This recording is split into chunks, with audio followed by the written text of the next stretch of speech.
नमस्कार, मी चव्हाण बीजी, सद्गुरू Gadge Maharaj college Karad, HSC vocational electrical technology. त्यामध्ये चाचणी उपकरणे आणि सामान्य नियंत्रके पेपर 2 हे प्रकरण आपण पाहत होतो.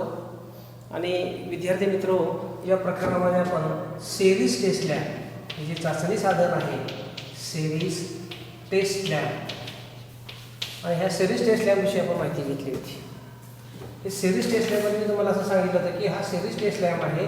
हा सेरीज टेस्ट लॅबच्या सहाय्याने आपण ओपन सर्किट, 2 शॉर्ट सर्किट आणि तिसरं अर्थ फॉल्ट हे 3 काय करतो तो चाचण्या घेतो. यामध्ये पुन्हा असं सांगितलं तुम्हाला की यामध्ये सिंगल फेज आणि 3 फेज असे काय 2 सिरीज टेस्ट लॅबचे प्रकार पडतात. म्हणजे सिंगल फेज सप्लायसाठी आणि 230 व्होल्टच्या सप्लायवरती कार्य करणाऱ्या उपकरणांची चाचणी घेण्यासाठी आपण सिंगल फेज सिरीज टेस्ट लॅबचा उपयोग करतो. पण मी तुम्हाला असं सांगितलं की 440 व्होल्ट एवढ्या विद्युत दाबावरती काम करणाऱ्या उपकरणांच्या हे जे ओपन सर्किट, शॉर्ट सर्किट, अर्थ फॉल्ट की इतर काही ज्या चाचणी आहेत की त्याला आपण सलगता चाचणी असं म्हणतो किंवा अखंडता चाचणी असं म्हणतो किंवा त्यालाच आपण काय म्हणतोय तर कंटिन्युटी टेस्ट. तर ही कंटिन्युटी टेस्ट घेण्यासाठी आपण सेरीज टेस्ट लॅबचा वापर करतो.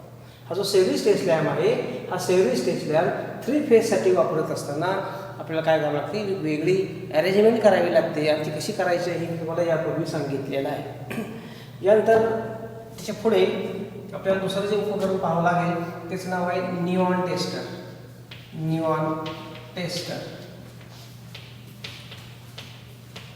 दुसरं उपकरण आहे त्याला आपण म्हणतो निऑन टेस्टर. या निऑन टेस्टरमध्ये जर तुम्ही पाहिलं असेल, रचना पाहिली असेल तर हा छोटासा स्क्रू ड्रायव्हर आहे.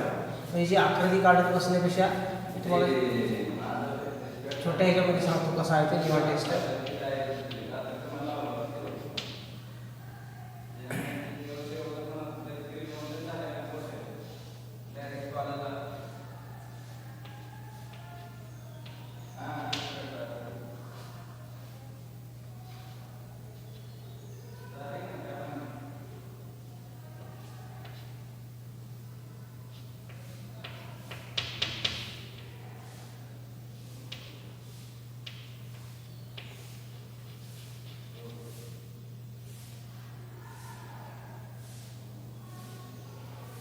या पद्धतीचा निऑन टेस्टर असतो.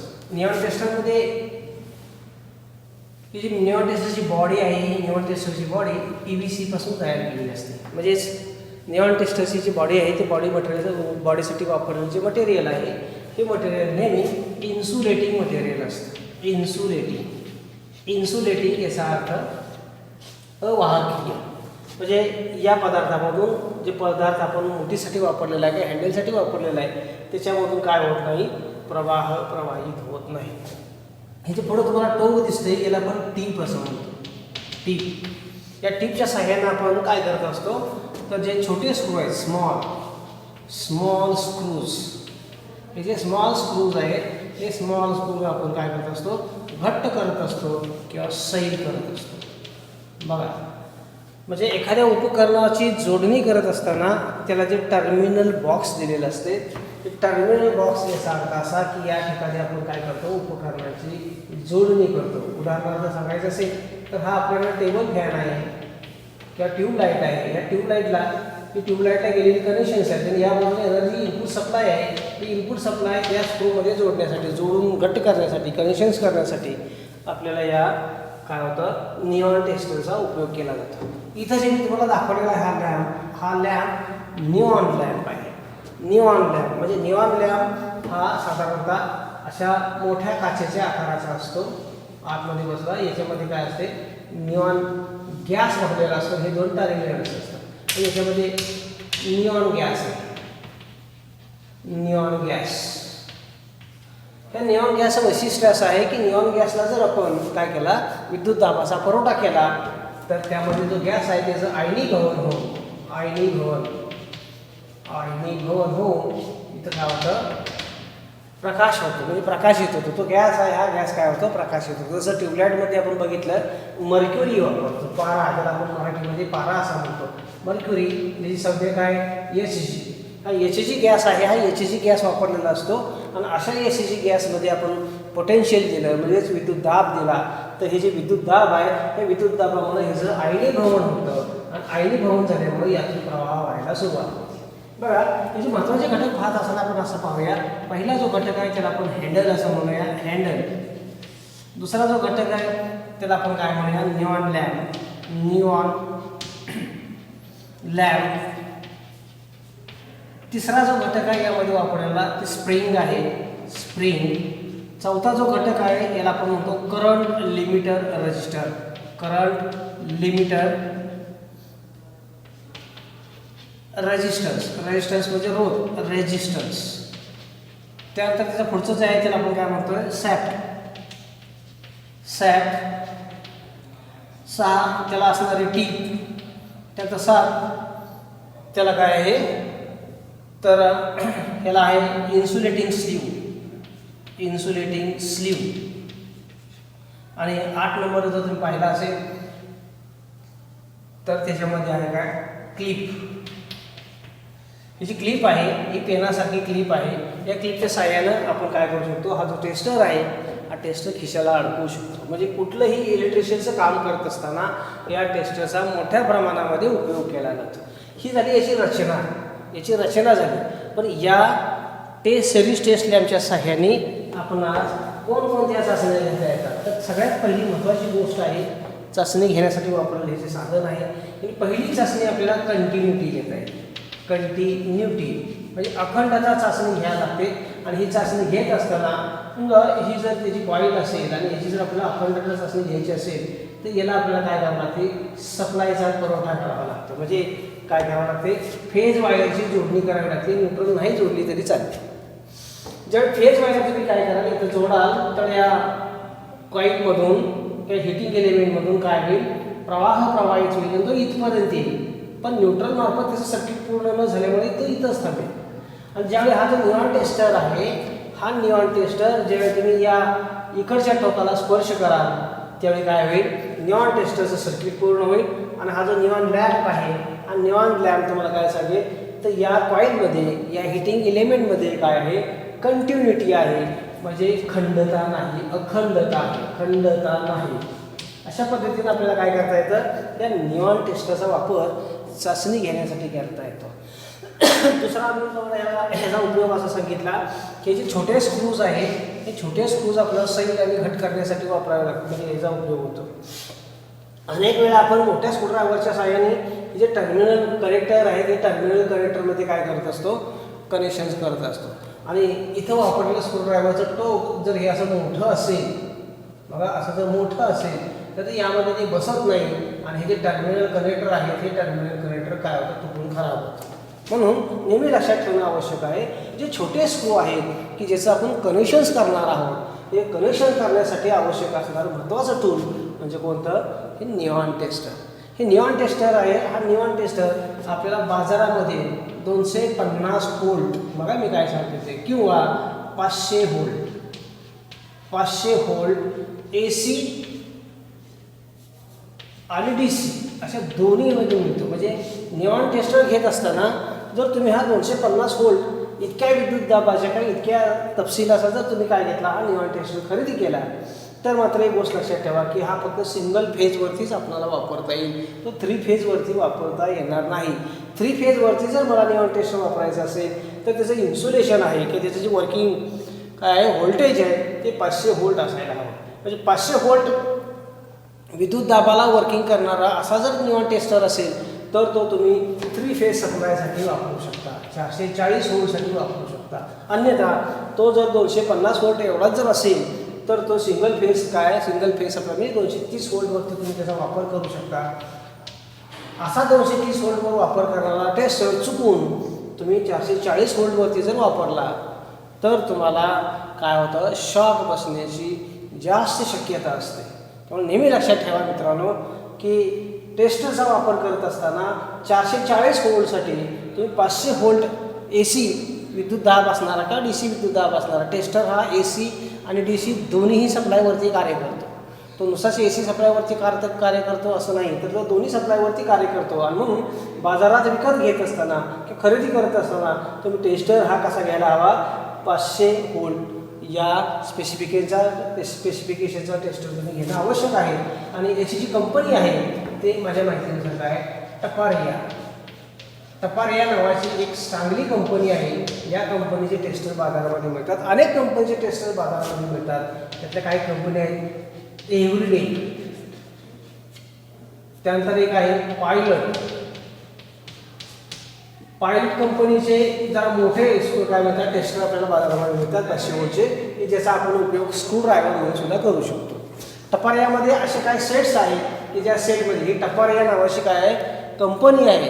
काय ज्याने हिंदीमध्ये त्याला तापरिया असं म्हणतात किंवा टपारिया असंही म्हटलं जातं. ही टपारिया नावाची जी कंपनी आहे, हे जे टूल्स आहेत म्हणजे जसे स्क्रूड्रायव्हर आहेत, हॅमर्स आहेत, स्पॅनर्स आहेत, ॲलन कीज आहेत किंवा त्याच्या पुढं आपल्याला असं सांगता येईल की जे सॉकेट स्पॅनर्स आहेत किंवा रॅचेट स्पॅनर्स आहेत, हे सगळे जे काय टूल्स आहेत हे टूल्स या कंपनीचे स्टँडर्ड आहे. म्हणजे एक स्टँडर्ड कंपनी आहे.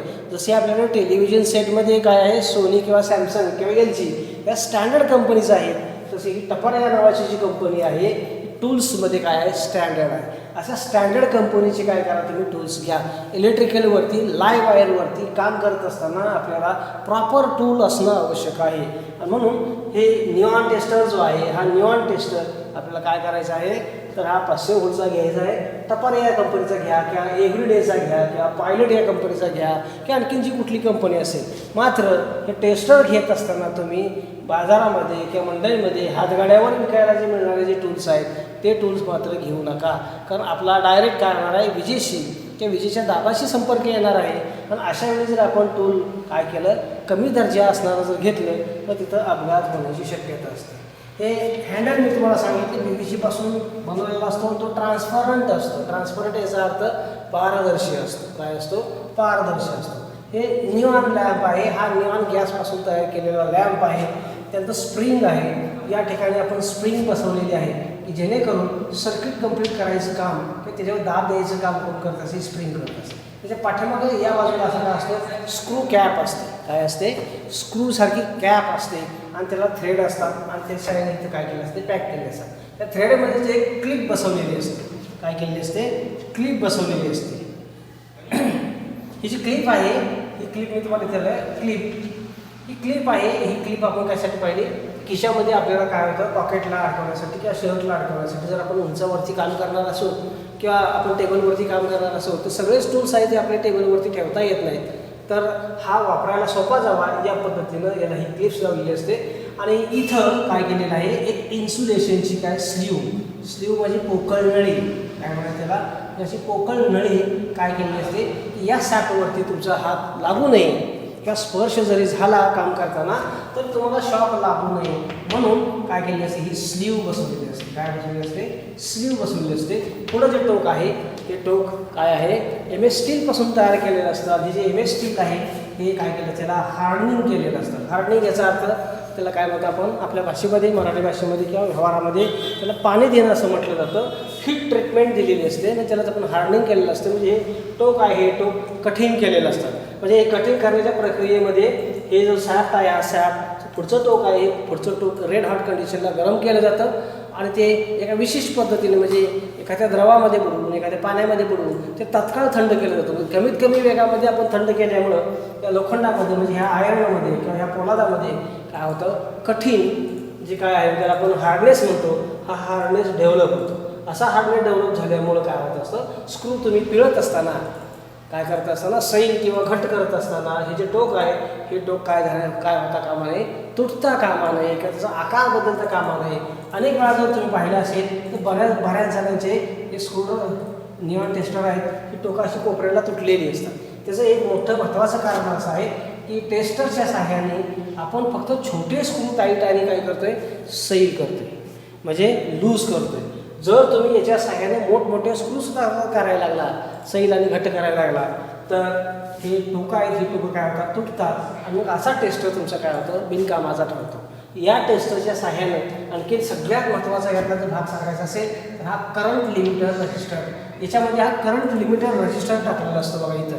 करंट लिमिटर रेजिस्टर्स, हा जो करंट लिमिटर रेजिस्टर आहे हा सर्किटमधून वाहणाऱ्या प्रवाहावरती नियंत्रण ठेवतो की जेणेकरून तुम्हाला शॉक लागत नाही. कोणताही टेस्ट वापरत असताना किंवा दुरुस्ती करत असताना त्यातला हा जो करंट लिमिटर रेजिस्टर आहे हा रजिस्टर कुठल्याही परिस्थितीत पडता कामा नये. तो जर हरवला तर मात्र तुम्ही अशा करंट लिमिटर रजिस्टर सहित टेस्ट वापरताना मिळणारी सुरक्षितता जी आहे ही सुरक्षितता तुम्हाला मिळणार नाही. त्याचा परिणाम काय होईल, आपल्याला शॉक लागेल. काय होईल, आपल्याला शॉक लागेल. त्यानंतर त्याच्या पुढं जर आपण गेलो तर आता आपण काही नियंत्रक साधने बघूया. नियंत्रण म्हणजे कंट्रोलिंग डिव्हायसेस.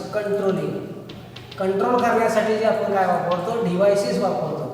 हे कोणकोणते डिव्हायसेस आहेत तर ह्या पहिल्या डिव्हाइसमध्ये पहिलं नाव येतं ते येतं स्विच. हे स्विचचे अनेक प्रकार आहेत. स्विच म्हणजे काय आहे तर मराठीमध्ये आपण काय म्हणतो, विद्युत कळ असं नाव आहे. तो स्विच म्हणतो. म्हणजे स्विचचं जे सिम्बॉल आहे ते या पद्धतीने असा जर स्विच असेल या पोझिशनमध्ये असेल तर याला आपण ओपन असं म्हणतो. ओपन किंवा दुसऱ्या भाषेमध्ये ह्यालाच आपण ऑफ कंडिशन असं म्हणतो. म्हणजे ह्या ऑफ स्टेटमध्ये बंद स्थितीमध्ये जर स्विच असेल तर तो असा दाखवला जातो. आणि जर क्लोज दाखवायचा असेल म्हणजे ऑन स्थिती दाखवायचं असेल तर या स्विचने हे दोन कॉन्टॅक्ट ऑन झाले असं दाखवलं जातं. म्हणजे आपल्याला फार मोठे डायग्राम्स नसतात पण सर्किट डायग्राम्स किंवा एखाद्या मशीनचं वायरिंग डायग्राम्स असेल किंवा एखाद्या प्लॅन असेल तर त्यामध्ये हे जे स्विचेस दाखवले जातील किंवा वेगवेगळे मी आता पण तुम्हाला यानंतर जे काय सांगणार आहे त्या पद्धतीचे डिव्हायसेस वापरलेले असतील तर तिथं मात्र हे सिम्बॉल्स वापरलेले असतील आणि हे सिम्बॉल्स तुम्हाला येणं अत्यंत गरजेचं आहे किंवा आठवणं अत्यंत गरजेचं आहे. हा जो स्विच आहे याला आपण सिंगल पोल स्विच असतो. Single pole switch. स्विचचे अनेक प्रकार आहेत. त्याला आपण काय म्हणतो, सिंगल पोल, सिंगल थ्रो. त्याला काय म्हणतो SPST. Single pole, single throw. Single throw म्हणजे हा सिंगल पोल सिंगल थ्रो एकाच बाजूला जातो त्याला आपण single pole single throw switch असं म्हणतो. SPDT. SPDT याचा अर्थ single pole double throw. Single pole double throw याचा अर्थ असा येणार आहे की सिंगल पोल हे डबल थ्रो. हा जो स्विच आहे हा सिंगल पोल डबल थ्रो म्हणजे तो एकदा वरच्या वायरला वरच्या कॉन्टॅक्टला ऑन होतो नंतर तो खालच्या कॉन्टॅक्टला ऑन होतो. त्याला आपण काय म्हणतो SPDT स्विच असं म्हणतो. DPST स्विच परत त्यामध्ये येतो. DPST switch. DPST स्विच याचा अर्थ होतो डबल पोल सिंगल थ्रो. आणि त्यामुळे तो DPDT स्विच. DPDT स्विच याला आपण म्हणतो डबल पोल डबल थ्रो. म्हणजे इलेक्ट्रिकलमध्ये हे स्विचेस वापरले जातातच. यासोबतच पण आपण काय म्हणतो मेन स्विच वापरतो. Main switch. आणि हा मेन स्विच आहे. हा मेन स्विच पण काय येतो DP येतो म्हणजे डबल पोलचा येतो किंवा ट्रिपल पोलचा येतो किंवा ट्रिपल पोल विथ न्यूट्रल येतो म्हणजे TPN असा येतो. म्हणजे हे झाले स्विचेस. याबरोबरच आपल्याला आणखीन बँड स्विच किंवा त्याला आपण स्लाईड स्विच असं म्हणतो. Slide switch. तुम्ही इमर्जन्सी लाईट जर बघितली असेल तर त्यावरती बटन आहे आपल्याकडे किंवा टॉर्चेस बघितले असतील तर त्यावरती एक बटन आहे. पुढं दाबल्यानंतर आपल्याला सर्च लाईट चालू होते. म्हणजे ही जर इमर्जन्सी लाईट असेल तुमची बॅटरी असेल ही जी पुढची सर्च लाईट आहे ही पुढची सर्च लाईट चालू करण्यासाठी इथे एक स्विच किंवा इथे एक असं बटन असते.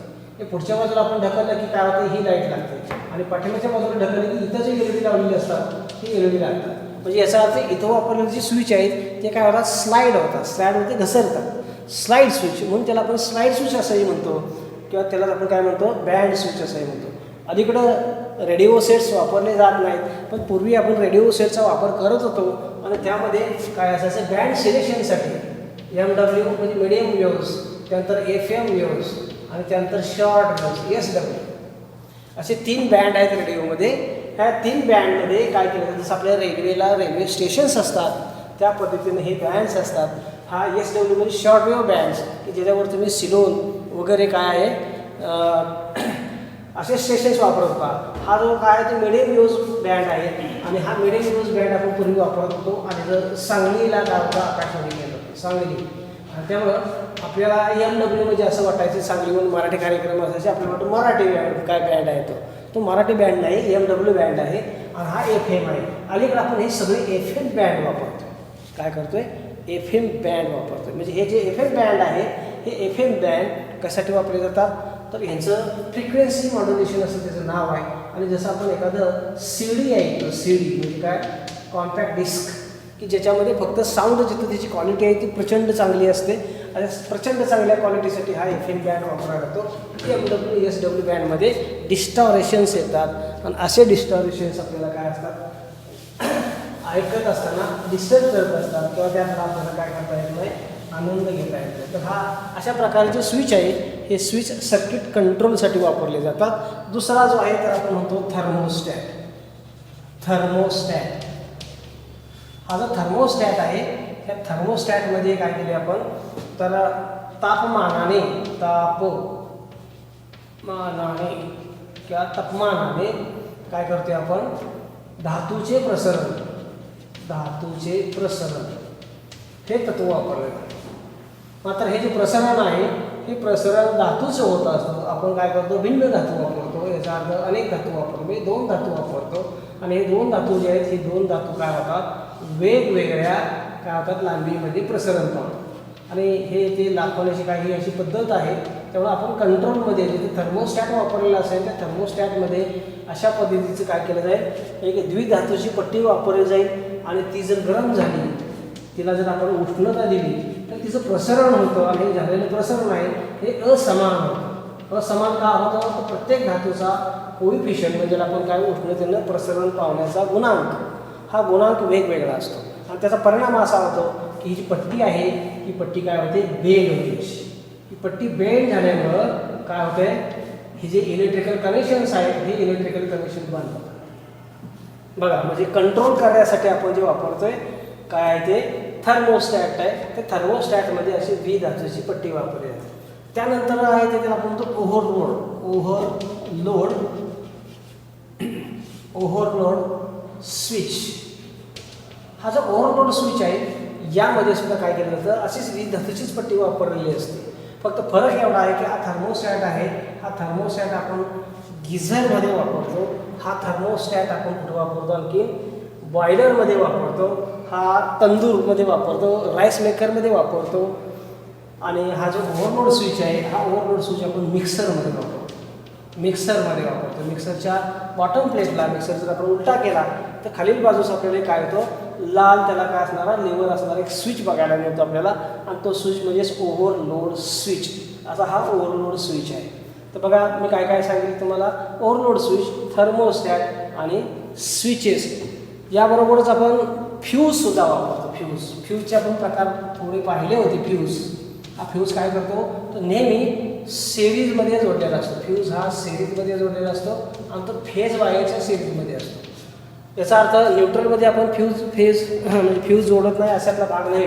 न्यूट्रलमध्ये सुद्धा मोठमोठ्या कंट्रोलिंगमध्ये काय करावं लागतं आपण फ्यूज जोडावा लागतो आणि म्हणून आपल्या घरामध्ये डबल पोल असणारा मेन स्विच असतो की जो न्यूट्रल आणि त्याचबरोबर काय फेज ह्या दोन्ही वायर्स काय करत असतो कंट्रोल करत असतो. जे फ्यूज आहे त्या फ्यूजमध्ये काही प्रकार आहे त्याला आपण काय म्हणतोय रिवायरेबल फ्यूज. याच्यामध्ये एका विशिष्ट धातूपासून तयार केलेली तार असते त्याला आपण फ्यूज तार असं म्हणतो.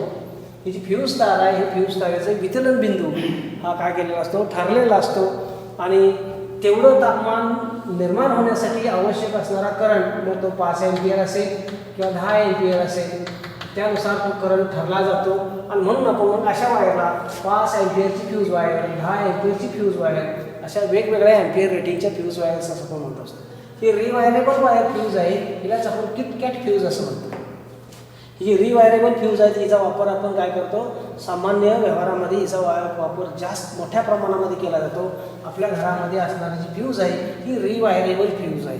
याचा अर्थ त्याचा फ्यूज गेला ही फ्यूज तार वितरण झाली की आपण ती फ्यूज बाहेर काढून घेतो, कॅप बाहेर काढतो आणि त्यामध्ये पुन्हा त्याच रेटिंगची जुन्या रेटिंगची जी वायर होती त्याची नवीन फ्यूज वायर टाकतो. पण अनेक वेळा असं दिसून येतं आपल्याला की या फ्यूज वायरचा वापर केला जात नाही. अशा ठिकाणी आपण काय करतो कॉपरची वायर वापरतो आणि कॉपर हा काय आहे कंडक्टर आहे. काय आहे कंडक्टर आहे म्हणजे वाहक आहे. हा ह्याचा जो विचलन बिंदू आहे हा विचलन बिंदू फ्यूज तारेपेक्षा जास्त आहे. त्यामुळं जादा प्रवाह प्रवाहित झाला तर हा वाहक तार आहे म्हणजे तांबे आहे हे तांबे सहजासहजी वितळत नाही. आणि त्याचा परिणाम काय होतो, आपल्याला काय मिळत नाही, संरक्षण मिळत नाही. म्हणजे संरक्षण आहे हे संरक्षण मिळत नाही.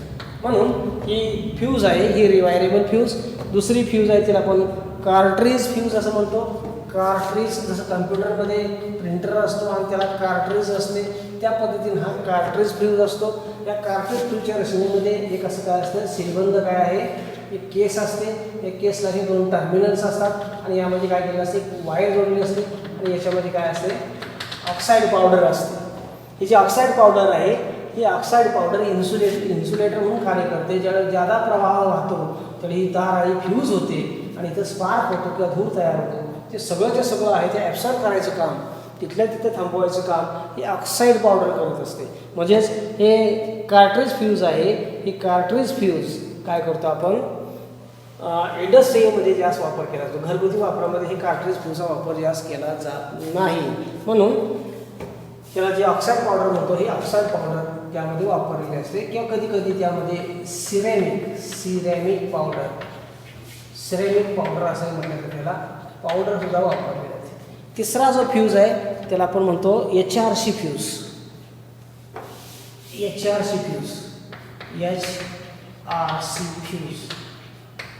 हा पण फ्यूज आहे. या फ्यूजमध्ये काय म्हणतो, हाय रफ्टेड करंट याचा अर्थ असा आहे, ज्या मोठमोठ्या मशीन्स आहेत, म्हणजे 15 HP ची मोटर आहे, 20 HP ची मोटर आहे, 100 HP ची मोटर आहे, अशा मोठ्या मशीन्समध्ये हा HRC फ्यूज वापरला जातो. याची रचना मी मगाशी सांगितल्याप्रमाणेच काय असते, एक केस असते, त्यामध्ये कंडक्टर्स असतात आणि त्यामध्ये काय केलं असते, सिरॅमिक पावडर किंवा ऑक्साईड पावडर वापरला जाते, सिरॅमिक. आणि त्याच्यामुळे काय होतं, फ्यूज जात असताना, फ्यूज लो होत असताना निर्माण होणारा जो काही स्पार्क आहे तो काय केला, एक्सचेंज केला जातो, म्हणजे त्याला शमन केलं जातं. अशा ज्या फ्यूज आहेत, अशा फ्यूज कारखान्यामध्ये काय केल्या मोठ्या प्रमाणात वापरल्या जातात. त्याबरोबर छोट्या उपकरणामध्ये काही इलेक्ट्रॉनिक्स उपकरणामध्ये वापरणारे फ्यूज आहे त्याला आपण काय म्हणतो, ग्लास फ्यूज. म्हणजे ही गोल ग्लासची नळी असते आणि त्याच्या बाजूला काय असते, असं त्याला कॅप असते, त्या कॅपमध्ये ह्या नळी असते अशी आणि याच्यामध्ये एक तार असते. ही जी तार आहे, ही तार फ्यूज वायर असते आणि ही फ्यूज वायर आहे ही रेटिंगवरती असते. म्हणजे 500 मिली एम्पियरची असेल, 1 एम्पियरची असेल, 2 एम्पियरची असेल किंवा 3 एम्पियरची असेल. 10 एम्पियरपर्यंत आपण काय करतो, अशा ग्लास फ्यूज वापरतो. पण ह्या ग्लास फ्यूज 10 एम्पियरची ग्लास फ्यूज आहे ही शक्यतो करून ऑटोमोबाईल सर्किटमध्ये वापरली जाते. म्हणजे जे काही वाहनं आहेत त्या वाहनांच्यामध्ये हे फ्यूज वापरले जातात. अलीकडे त्यांच्यामध्ये सुद्धा वापरलेले फ्यूज हे वेगळ्या पद्धतीचे आलेले आहेत आणि त्यामुळं ग्लास फ्यूजचा वापर हा आता इलेक्ट्रॉनिक उपकरणापुरता मर्यादित राहिलेला आहे. म्हणून फ्यूज ही सर्वात महत्त्वाचे काय आहे, एक साधन आहे की ज्याचा उपयोग आपण कशासाठी करतो आहे, तर कंट्रोलसाठी करतो आहे. काय करतो आहे, कंट्रोलसाठी करतो आहे. त्यानंतर रिले, इलेक्ट्रोमॅग्नेटिक रिले.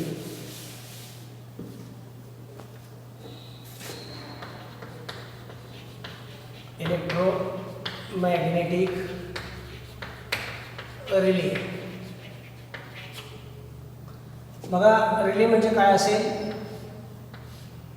तर एका बॉबिनवरती वाहक तारेच्या, म्हणजे काय, तुमच्या कॉपरच्या तारेच्या अनेक वेळे मारलेली अशी कोर तयार केलेली असते किंवा तिला बसवली असते आणि त्याला कॉन्टॅक्ट्स असतात. हा पहिला कॉन्टॅक्ट, हा दुसरा मधला कॉन्टॅक्ट आणि हा तिसरा कॉन्टॅक्ट. हा जो पहिला कॉन्टॅक्ट आहे याला म्हणतो नॉर्मली ओपन. दुसरा जो कॉन्टॅक्ट याला म्हणतो आपण नॉर्मली क्लोज आणि हा मधला जो आहे याला म्हणतो आपण व्हेरिएबल कॉन्टॅक्ट, व्हेरिएबल. हा जो रिले आहे, तर हा जो इलेक्ट्रोमॅग्नेटिक रिले आहे, हा इलेक्ट्रोमॅग्नेटिक रिले दुसरं तिसरं काय नसून विद्युत सप्लायवरती किंवा विद्युत चुंबकीय परिणामावरती काम करणारा हा एक काय आहे, स्विच आहे. हा एक स्विच आहे. कसं कार्य करतो, तर या वायंडिंगला म्हणजे रिलेच्या वायंडिंगला आपण जर 12 व्होल्ट DC सप्लायचा पुरवठा केला, रिले हा शक्यतो करून DC सप्लायवरती कार्य करतात. काही स्पेशल रिलेज आहेत किंवा वायंडिंग आहेत ते AC सप्लायवरती कार्य करतात. हे जे रिले आहेत हे रिले सर्किट्स आपल्या कशामध्ये असतात, रेडिओ आपलं आहे, टेलिव्हिजन सेट्स किंवा जे आपले इन्व्हर्टर्स आहेत, इन्व्हर्टर सेटमध्ये, त्याचबरोबर आपल्या रेफ्रिजरेटरमध्ये, त्यासोबतच आपण अनेक जे कॉन्टॅक्ट्स बघितलेले आहेत की जे इलेक्ट्रिकली काय करायला ऑटोमॅटिक चेंज केले जातात. म्हणजे जसा व्होल्टेज स्टॅबिलायझर आहे किंवा सोलर सिस्टीम आहे याच्यामध्ये हा रिलेचा वापर केला जातो. आणि रिलेचा वापर करत असताना एक गोष्ट लक्षात ठेवा की ही जे वाइंडिंग आहे त्या वाइंडिंगला जर आपण विद्युत पुरवठा केला तर या वाइंडिंगमधून विद्युत काय होतं प्रवाहित होतो आणि प्रवाहाच्या चुंबकीय परिणामानुसार याच्या भोवती चुंबकीय क्षेत्र तयार होतं. असं चुंबकीय क्षेत्रामध्ये आपण हे काय ठेवलेले आहेत कॉन्टॅक्ट ठेवलेले आहेत. आणि हे जे कॉन्टॅक्ट आहेत ते कॉन्टॅक्ट काय आहेत धातूपासून तयार केलेले असतात किंवा चुंबकीय पदार्थापासून तयार केलेले असतात. ज्यामध्ये चुंबकत्व निर्माण झालं की ते चुंबकत्व निर्माण झाल्यामुळं हा जो व्हेरिएबल कॉन्टॅक्ट आहे हा व्हेरिएबल कॉन्टॅक्ट काय करायचा आकर्षित होतो आणि आकर्षित झाल्यामुळं तो काय करतो आपली स्टेट बदलतो म्हणजे स्थिती बदलतो. आणि स्थितीमध्ये काय होतं हा वरच्या बाजूला कॉन्टॅक्ट करतो आणि खालचा कॉन्टॅक्ट ओपन बघा. म्हणजे आतापर्यंत जे सर्किट आहे आपण हा या पॉईंटला जोडलेलो होतो त्याचा रिले तयार का म्हणजे ॲक्टिवेट झाल्यानंतर रिले सुरू झाल्यानंतर सर्किट काय या पॉईंटला तयार होतं म्हणजे या पॉईंटला कनेक्ट केले जातं. अशा पद्धतीनं हे 2 पोलचा रिले आहे. हा काय आहे 2 पोलचा रिले आहे. असे आपल्याला मल्टीपोल मिळतात 2 पोल 4 पोल 6 पोल 7 पोल. आणि रिले मागत असताना आपल्याला रिलेचं व्होल्टेज सांगावं लागतं कॉईल व्होल्टेज किती आहे हे सांगावं लागतं. आणि त्यासोबतच आपल्याला आणखी काय सांगावं लागतं तर त्याचे पोल सांगावे लागतात. पोल म्हणजे यामध्ये किती आहेत नॉर्मली ओपन किती आहेत आणि नॉर्मली क्लोज किती आहेत हे आपल्याला स्पेसिफिकेशन सांगायला लागतं. मला जर नॉर्मली ओपन एकच हवा असेल तर NC1 असा असणारा 12 व्होल्टचा रिले द्या म्हटले की ते रिले देतात. म्हणजे रिले मागत असताना आपल्याला काय माहिती देणं आवश्यक आहे त्याचं ऑपरेटिंग व्होल्टेज. रिले हा 3 व्होल्ट त्यानंतर 6 volt 9 volt 12 volt 24 volt 48 volt आणि 110 व्होल्ट एवढ्या व्होल्टेजवरती रिले आपल्याला बाजारामध्ये विकत मिळतात. हे जे 48 व्होल्ट आणि 110 व्होल्ट आहे हे आपण इलेक्ट्रिकल कंट्रोल पॅनलमध्ये रिले वापरतो. आणि हे जे 3 व्होल्ट 6 व्होल्ट 9 व्होल्ट आहेत हे इलेक्ट्रॉनिक्समध्ये रिले वापरले जातात. 12 व्होल्ट आहे हा टेलिव्हिजन सेट वगैरे यामध्ये वापरला जातो. 24 व्होल्ट रिले जो आहे हा 24 व्होल्ट रिले तुम्ही पाहिला असेल की आपल्या शेतामध्ये जे ठिबक सिंचनाचा जो सेट आहे आणि त्याला जे ऑटोमोशन केलेलं असते आपण असं ऑटोमोशनमध्ये हे 24 व्होल्ट काय केले जातात रिले वापरले जातात. 110 व्होल्टचा रिले जो आहे तो मात्र आपण इंडस्ट्रीमध्ये म्हणजे कारखान्यामध्ये वापरतो. कारखान्यामध्ये जे वेगवेगळी उपकरणं आहेत ही उपकरणं चालू बंद करण्यासाठी आपण अशा रिलेचा वापर करतो. हा इलेक्ट्रोमॅग्नेटिक रिले काय म्हणतो आपण त्याला इलेक्ट्रोमॅग्नेटिक रिले.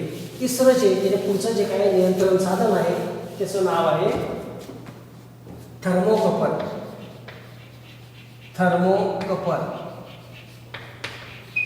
थर्मोकपलचं वैशिष्ट्य असं आहे की थर्मोकपलमध्ये 2 काय केले जातात धातू वापरलेले असतात. 2 धातूचे 2 टोकापासून काय केलं 2 वेगवेगळे जंक्शन्स तयार केलेले असतात. हे जंक्शन्स आहेत हे जंक्शन्स तयार केले जातात बघा. आणि हे जंक्शनला आपण पहिल्या जंक्शनला A म्हटलं दुसऱ्या जंक्शनला B म्हटलं तर ह्या 2 जंक्शनमध्ये तापमानात फरक असेल तापमान डिफरन्स किंवा फरक बोलूया आपण. असा जर फरक असेल म्हणजे एका जंक्शनचं तापमान हे कमी असेल तर दुसऱ्या जंक्शनचं तापमान हे जे जास्त असेल तर या थर्मोकपलमध्ये EMFची निर्मिती होते. म्हणजे यामध्ये वीज निर्मिती होते आणि हे निर्माण झालेले जे काही विद्युत दाब आहे ह्या दाबाचा उपयोग आपण सर्किट कंट्रोल करण्यासाठी वापरतो. याचा साधा उपयोग जर तुम्ही पाहायचा असेल तुम्हाला तर आपल्या ट्रॅक्टरचे इंजिनचं तापमान किती झालेलं आहे हे मोजणारा किंवा दाखवणारा एक मीटर ट्रॅक्टरचे काय असतो डॅशबोर्डवरती बसवलेला असतो किंवा कुठल्याही वाहनाचा मीटर तिथं बसवलेला असतो. 4 चाकी 2 चाकी वाहनामध्ये हा मीटर वापरला जात नाही. तर हा जो थर्मोकपल आहे हा थर्मोकपल अशा तापमान फरकाच्या ह्याच्यावरती काय करत असतो कार्य करत असतो.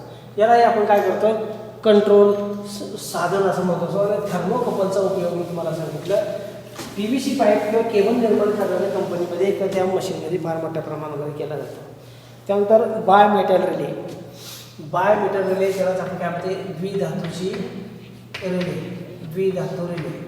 मी यापूर्वी तुम्हाला सांगितलं होतं द्विधातूचा रिलेचा उपयोग आपण विहिरीवरच्या किंवा शेतीसाठी वापरलेल्या मोटारीसाठी काय करत असतो 3 फेज मोटारीसाठी करत असतो. म्हणजे मोटर जर कोणत्याही कारणानं जादा प्रवाह घेत असेल असा जादा प्रवाह जर मोटरच्या वाइंडिंगमधून सतत प्रवाहित होत राहिला तर मोटरच्या वाइंडिंगवर वापरलेलं जे इन्सुलेशन आहे त्यामध्ये कोटिंग असेल त्याला आपण एनॅमल असं म्हणतो. त्याबरोबर त्यामध्ये वापरलेलं वॉर्निशिंग असेल स्लॉटमध्ये भरलेलं स्लॉट पेपर इन्सुलेशन पेपर असेल या सगळ्या इन्सुलेटिंग मटेरियलवरती त्याचं काय होतं दुष्परिणाम होतो. म्हणजे ते इन्सुलेटिंग क्षमता हळूहळू गमवावी लागतात किंवा गमावतात आणि पर्यायाने शेवटी काय होतं आपण म्हणतो मोटर जळाली. असं कोणत्याही प्रकारचं काय असू नये, दुष्परिणाम होऊ नये किंवा हानी होऊ नये यासाठी आपण काय करतो त्या मोटारीला काय करतो प्रोटेक्शन देतो, म्हणजे संरक्षण देतो. आणि त्यासाठी आपण काय करतो ही द्विधातूची काय करतो रिले, ज्याला बायमेटल रिले, त्याला थर्मल बायमेटल रिले असं म्हटलं जातं. रिलेचा मगाशी मी प्रकार सांगितला तुम्हाला, तो कुठला होता इलेक्ट्रोमॅग्नेटिक रिले. आता जर मी तुम्हाला सांगतोय हा कुठला सांगतोय बायमेटल रिले सांगतोय. आणि ही बायमेटल रिले आहे पुन्हा कशावर कार्य करते तर उष्णतेने काय आहे भिन्न धातूचे असमान प्रसारण या तत्वावरती ती कार्य करत असते. अशी जी काय आपली जी काय कंट्रोल डिव्हायसेस आहे, हे कंट्रोल डिव्हायसेस बघितल्यानंतर त्याच्या पुढे एक डिव्हाइस आणखी शिल्लक राहते, ज्याचं नाव काय आहे MCB. ज्याला आपण म्हणू मिनरेचर सर्किट ब्रेकर. हल्ली आपल्या इलेक्ट्रिकल सर्किटमध्ये वायरिंगमध्ये या डिव्हाइसचा जास्त मोठ्या प्रमाणाने उपयोग केला जातो. त्याचा फायदा असा आहे हा short circuit, over current, overload यापासून आपल्याला संरक्षण देतो. आणि विशेष म्हणजे फ्यूजसारखं याला आपल्याला काय करावं लागत नाही, वायर बदलावी लागत नाही. तुम्ही त्यातला जो दोष आहे हा दोष तुम्ही दुरुस्त केला आणि पुन्हा हा जर ऑन केला तर तो पुन्हा ऑन होतो. मग आता दोष जर तसाच असेल तर हा ऑन स्टेटला राहत नाही. तुम्ही ऑन केला तर पुन्हा तो ट्रिप होऊन पुन्हा काय होतो ऑफ होतो. म्हणजेच सर्किटमध्ये निर्माण होणारा जो दोष आहे मग तो ओव्हरलोड असेल, ओव्हर करंट असेल किंवा शॉर्ट सर्किट असेल, हा कोणताही दोष आपल्याला काय करावा लागतो त्यापासून संरक्षण देण्यासाठी आपण MCBचा वापर करतो. ह्या MCBचं जे रेटिंग आहे ती करंटवरती अवलंबून असेल. 6 एम्पियर, त्याच्या पुढं 10 एम्पियर, त्यानंतर 16 एम्पियर, पुढे 20 एम्पियर, त्यानंतर 25 एम्पियर, त्याच्या पुढे 32 एम्पियर, त्यानंतर 40 एम्पियर आणि त्यानंतर 63 एम्पियर. 63 एम्पियर आणि व्होल्टेज सिंगल पोल फेज असेल तर 230 वोल्ट आणि जर 3 फेज असेल तर 440 बघा असे तुम्हाला बाजारात मिळतात. शक्यतो हा MCB आहे तो आपण वापरत नाही. साध्या सर्किटमध्ये आपण 10 किंवा 16 हे 2 रिले वापरतो. मोठं सर्किट जर असेल आपलं गिझर वगैरे सारखं तर त्यामध्ये आपण 20 किंवा 25 काय करतो एवढा रिले वापरतो. आणि जे आपलं मेन इनपुट आहे MSCB कडून आलेलं जे मेन इनपुट आहे तिथं मात्र आपण मेन स्विचच्या तिथं शेजारी 32 एम्पियरचा काय करतो MCB वापरतो किंवा 40 एम्पियरचा MCB वापरतो. हे MCB पुन्हा डबल पोल, सिंगल पोल आणि ट्रिपल पोल विथ न्यूट्रल असे येतात. म्हणजे काय सांगितलं मी बघा, सिंगल पोल SP MCB, मग त्याला आपण FC MCB असं म्हणतो. दुसरा आहे त्याला आपण DP MCB असं म्हणतो MCB. तिसरा आहे त्याला आपण TP MCB असं म्हणतो MCB. आणि चौथा जो MCB आहे त्याला TPN असं म्हणतात, TPN MCB. हे डबल पोलपर्यंतच आपण सिंगल फेजसाठी वापरतो. ट्रिपल पोल हे जे आहेत का ट्रिपल पोल विथ न्यूट्रल आहेत हे मात्र आपण 3 फेज सर्किटलाच वापरतो. वर सांगितल्याप्रमाणे ते 6, 10, 16, 20, 25, 32, 40 आणि 63 एम्पियरच्या पुढं जे मिळतं आपल्याला जो काय वापरावा लागतो त्याला आपण काय म्हणतो MCCB. बघा मोल्टेड केस सर्किट ब्रेकर हे काय आहे मिनरेचर सर्किट ब्रेकर MCB. हे काय MCCB हा मात्र 100 एम्पियर कॅपॅसिटीपासून पुढं सुरू होतो. तो 100 एम्पियरपेक्षा कमी कॅपॅसिटीचा बाजारामध्ये काय नाही उपलब्ध नाही. आणि म्हणून हा MCB आपल्याला काय करावा लागतो, हा कंट्रोल साधन आहे. ही पॉवर तुमच्या पुस्तकामध्ये जे इलेक्ट्रोमॅग्नेटिक रिलेज आहे ते इलेक्ट्रोमॅग्नेटिक रिलेज त्याचे वेगवेगळे काय केलेले आहेत त्यांनी आकृत्या दिलेल्या आहेत. आपल्याला इथे आकृती महत्त्वाची नाही आहे तर मी सांगितलं त्या पद्धतीने कार्य कसं करते, त्याचं कार्य काय आहे आणि त्यामध्ये त्याचे स्पेसिफिकेशन्स काय आहेत हे बघितल्यानंतर आपलं जे पेपर 2 मधील हे जे पहिलं प्रकरण आहे हे पहिलं प्रकरण पूर्ण होते. आणि हे प्रकरण पूर्ण झाल्यानंतर पुढच्या लेक्चरमध्ये आपण काय करणार आहोत दुसरं प्रकरण पाहणार आहोत. धन्यवाद.